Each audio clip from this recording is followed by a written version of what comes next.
mawuqhamuka ey'nhlakeni zabe youth league. That's how he ended up ebe sidelined abe deputy chairperson kodwa ene experience.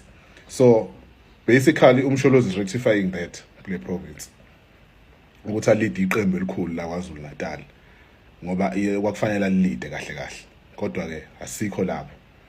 Okubaleka kakhulu ma commanders ukuthi sekuyisikhathi manje ukuthi kukhandwe manje ama region kuyokhandwa ama branch kuqiniswe umkhonto wesizwe.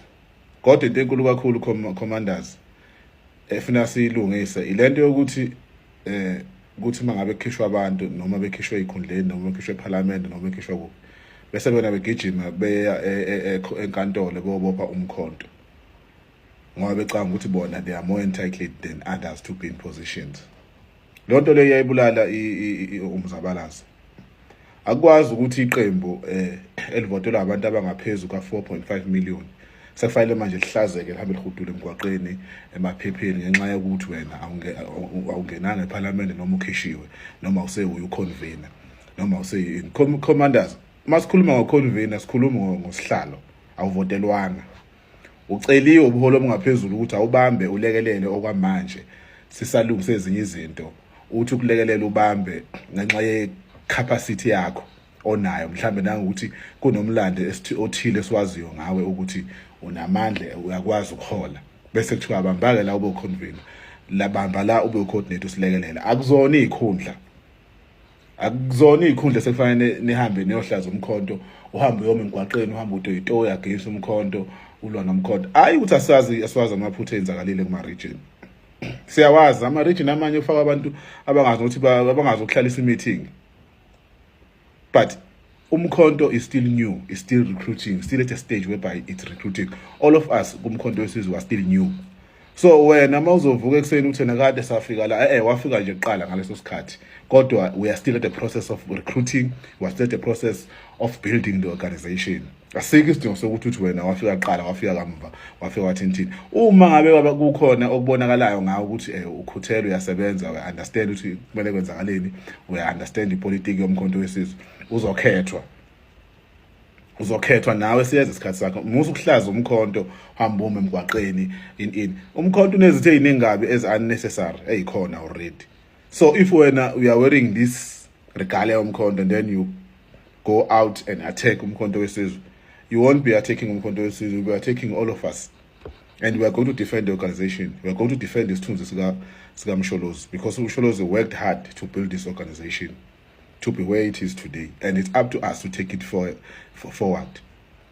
You see the appointment ka Floyd Shivambu angifuni ukuthi ngithini kodwa uMsholozi uqedile. It's up to us to build the organization and take it forward and build it and shape it to be what it is. Singami just khombe sithi ku wrong la. No. Umsholozi sesinikezile ubuholi. Busezo obunye busazofika nga one by one ukuze naye azi ukuthi le organization iyaphila noma ehlele enkandla azi ukuthi organization iyaphila. Thina when we look at uFloyd, we don't care ukuthi where does it come from, what happened before. We are now looking forward as to we're building something. We're not going to focus on what happened some years ago. It's not an issue for us now. Okubalekile manje is to build black unity, and I like ukuthi yena uFloyd, comrade uFloyd, national organizer, is very clear ukuthi thina as black people we were not defeated as black people, all of us together. We were defeated in our groupings.